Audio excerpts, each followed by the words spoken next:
सुप्रभात बच्चों। आज के हिंदी की क्लास में आपका स्वागत है। मैं और कल हमने हमारी कविता का कुछ भाग पढ़ा था, उसकी बची हुई पंक्तियां हम आज पढ़ते हैं। तो जो कि शुरू होती है, मैं और जग और कहाँ का नाता, मैं बना बना कितने जग रोज मिटाता, जग जिस पृथ्वी पर जोड़ा करता वैभव, मैं प्रति पग से उस पृथ्वी को ठुकराता। तो क्या कवि यहाँ पर क्या कहता है कि मैं तो कुछ और हूँ और ये जग जो है वो कुछ और है। कहाँ का नाता, क्योंकि ये जग के लोग, इस दुनिया के लोग तो धन वैभव इन सब चीज़ों को इकट्ठा करने में लगे हुए हैं, लेकिन मैं तो सिर्फ प्रेम का ही गान करता रहता हूँ। इसलिए मेरा इस दुनिया से, इस जगत से कोई नाता नहीं है, कोई प्रेम मेरा नहीं है। मैं तो इस दुनिया से विरक्त हो गया हूँ। मैं बना बना कितने जग रोज मिटाता, मैं तो इस प्रकार के जग, इस प्रकार के जगत, इस प्रकार संसार रोज बनाता रहता हूँ और मिटाता रहता हूँ। कैसे? जग जिस पृथ्वी पर जोड़ा करता वैभव, ऐसा संसार जो इस पृथ्वी पर हमेशा सुख संपत्तियों को ही इकट्ठा करने में लगा रहता है, ऐसे संसार को मैं रोज बनाता हूँ और मिटा देता हूँ। मैं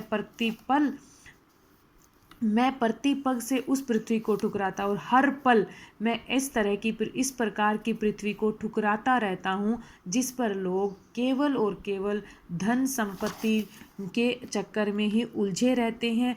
उन्हें प्रेम से कोई लेना देना नहीं होता। मैं निज रोदन में राग लिए फिरता हूँ, शीतल वाणी में आग लिए फिरता हूँ, हो जिस पर भूपों के प्रासाद निछावर, मैं वह खंडर का भाग लिए फिरता हूँ। तो यहाँ पर भी कहते हैं कि वो गीत गाते हैं। गीत गाते किस प्रकार के? वो अपने दुखों का गीत गाते रहते हैं, अपने रोने में भी वो प्रेम के गीत गाते हैं, और शीतल वाणी में आग लिए फिरते हैं। उनकी जो वाणी है वो ठंडी है, लेकिन फिर भी वो आग से भरी हुई है। क्यों? क्योंकि उनमें प्रेम की तीव्रता के कारण वह उसमें और अधिक ऊर्जा आ गई है, और जिस वजह से उनकी वाणी भी आग के समान लगती है। हो जिस पर भूपों के प्रासाद, भूप क्या होते हैं? राजा महाराजाओं के महल निछावर हो जाएं। हो जिस पर बड़े बड़े राजाओं के महल भी निछावर हो जाएं, मैं वही उसी प्रकार, उसी तरह के खंडहर, किसके? प्रेम के खंडहरों को लिए फिरता हूँ। प्रेम की निराशा के कारण, प्रेम के अंदर जो उन्हें निराशा प्राप्त हुई है, उसके कारण भी वो उन खंडहरों को लिए वे फिरते रहते हैं। तो इन पंक्तियों के अंदर मैं और जग, और यहाँ पर यमक अलंकार का प्रयोग किया गया है। बना बना, यहाँ पर हम पुनरुक्ति प्रकाश अलंकार कह सकते हैं। जग जिस पृथ्वी पर, प्रति पग, इन जगहों पर भी अनुप्रास अलंकार है। और शीतल वाणी में आग, शीतल और आग, इसी यहाँ पर भी विरोधाभास अलंकार का प्रयोग किया गया है। इस प्रकार से हम यहाँ पर इसका विशेष लिख सकते हैं। आगे देखिए, मैं रोया इसको तुम कहते हो गाना, मैं फूट पड़ा तुम कहते हो छंद बनाना, क्यों कवि कहकर संसार मुझे अपनाए, मैं दुनिया का हूँ एक नया दीवाना। तो यहाँ पर कवि कह रहे थे कि मैं तो अपने प्रेयसी से बिछड़ जाने की वजह से मैं तो रो रहा हूँ, मेरा हृदय तो चित्कार कर उठा है, और तुम्हें ये लगता है कि मैं गाना गा रहा हूँ। मैं तो अपने दुखों के भावों को व्यक्त कर रहा हूँ, और आप सबको, दुनिया के लोगों को ये लगता है कि मैं गाना गा रहा हूँ। मैं फूट पड़ा तुम कहते हो छंद बनाना, मैं तो अपनी भावनाओं को व्यक्त करने के लिए अंदर से फूट पड़ा हूँ। मेरी भावनाएं जो हैं वो शब्दों के रूप में फूट पड़ी हैं, और आपको ये लगता है कि मैं कविताएं बना रहा हूँ, छंद बना रहा हूँ। और क्यों कवि कहकर संसार मुझे अपनाए, और ये संसार के लोग मुझे कवि कहकर क्यों अपना रहे हैं? क्योंकि मैं तो केवल अपने मन के भावों को व्यक्त करता हूँ। मैं दुनिया का हूँ एक नया दीवाना, मैं कोई कवि नहीं हूँ, मैं तो प्रेम की मस्ती में डूबा हुआ इस दुनिया का एक नया दीवाना हूँ।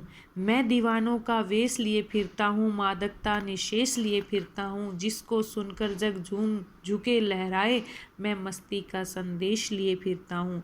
तो कहते हैं कि मैं तो दीवानों का वेश, जैसे दीवाने होते हैं वो पागलों के जैसे वेश बना लेते हैं, लंबे लंबे बाल दाढ़ी के, अस्त व्यस्त उनके कपड़े और इस तरह से। तो मैं तो उन पागल प्रेमियों का सा वेशभूषा मैंने धारण कर रखी है और वही लेकर मैं घूमता रहता हूँ। और मेरे अंदर तो प्रेम के मादक वातावरण का ही पूरी तरह से संपूर्ण तरीके से मैं तो प्रेम में ही डूबा हुआ हूँ। और जिसको सुन जग और इस प्रकार के प्रेम को सुन करके जग के दुनिया के लोग जो हैं वो झूमने लग जाते हैं, उस प्रेम के आगे झुक जाते हैं, उस प्रेम में ही वो लहराने लग जाते हैं। मैं तो मस्ती का और उसी मादक प्रेम की मस्ती का संदेश लिए मैं फिरता हूँ। सुनना जो भी मेरी इस मस्ती के गीतों को सुनता है, इनको सुनता है, वो उसमें मस्त हो जाता है और सारी दुनिया को भूल जाता है। इस तरह से इन पंक्तियों में भी कवि ने आत्मकथात्मक शैली का प्रयोग किया है और तुकात्मक शैली तो है ही, और यहाँ पर अनुप्रास अलंकार का प्रयोग भी किया गया है और स्वर मैत्री का भी प्रयोग किया गया है।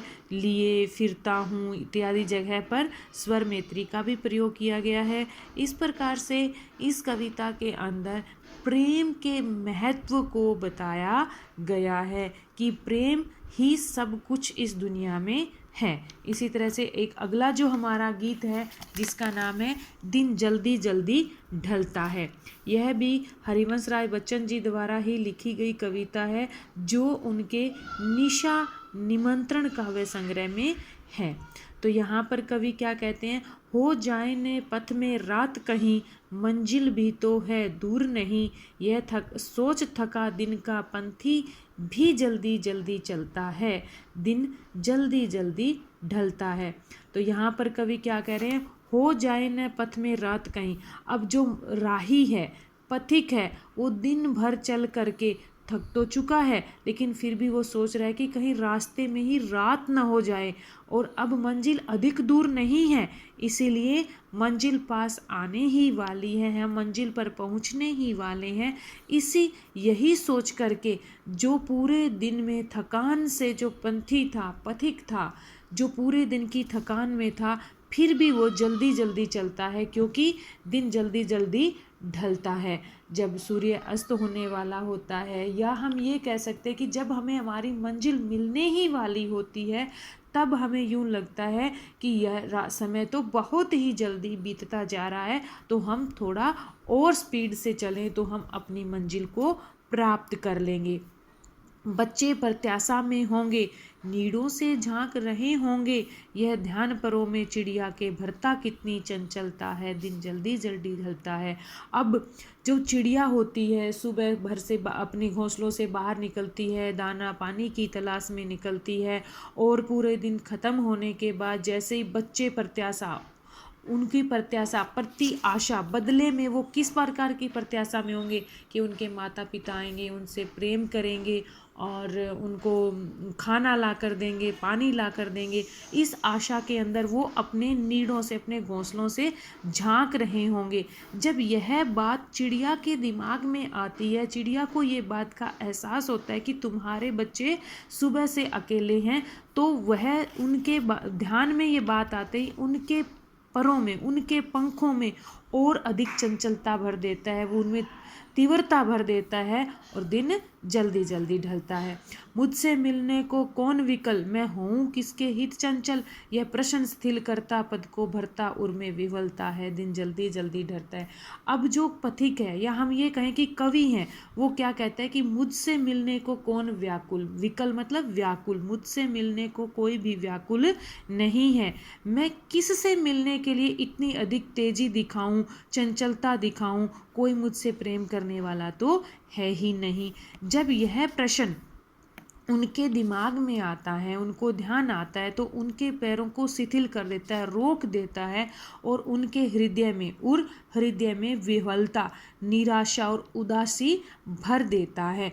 जब उनके मन में यह विचार आता है कि मुझसे मिलने को तो कोई भी व्याकुल नहीं है, कोई भी मेरा इंतजार करने वाला नहीं है, जब यह भावना उनके मन में आती है तो वो निराशा से भर जाते हैं, उनके पैर स्थिर हो जाते हैं, रुक जाते हैं हैं, दिन जल्दी जल्दी ढलता है। इस तरह से कवि ने पंछी का, चिड़िया का और स्वयं का उदाहरण दे करके समझाया है कि जब भी दिन होता है या जब भी हम कोई मंजिल पाने वाले होते हैं, तब वहाँ हृदय के अंदर तीव्रता आ जाती है, अपनी मंजिल को पाने की जल्दी हो जाती है। और अगर हमारी इंतज़ार करने वाला कोई नहीं होता तो हमारे मन में उदासी भी आ जाती है। उम्मीद है आपको दोनों कविताएं अच्छे से समझ आ गई होंगी। अगर अगर कोई बात या कोई भी पहरा समझ ना आया हो तो आप रिप्लाई कर सकते हैं, प्रश्न आप ग्रुप में पूछ सकते हैं। कोशिश करना इस पंक्तियों की भी आप व्याख्या लिखें और याद करें, और जो अभ्यास के अंदर प्रश्न उत्तर दिए गए हैं वो भी लिखें। धन्यवाद।